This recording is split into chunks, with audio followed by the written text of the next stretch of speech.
To enable contactless payment on Revolut Junior, start by opening the Revolut app on your child's device and logging into their account. If your child does not have the app, download and install it from the App Store. Once logged in, navigate to the account settings by tapping on the profile icon in the top left corner of the screen.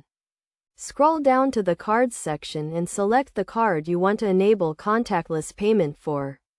In the card settings, look for the Contactless Payments option and toggle the switch to the right to enable it.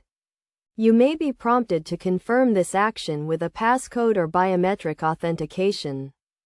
After enabling contactless payment, your child can start using their Revolut Junior card to make payments by tapping it on a contactless payment terminal. Make sure the card is properly linked to their account and that there are sufficient funds available.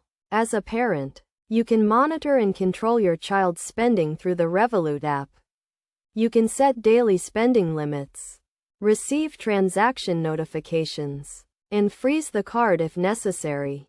To add an extra layer of security, consider setting up a PIN or biometric authentication for the Revolut app and the card.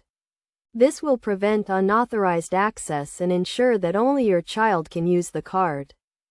By following these steps, you can enable contactless payment on Revolut Junior and give your child a convenient and secure way to make payments. Always review the terms and conditions of the Revolut Junior account and contact customer support if you have any questions or concerns.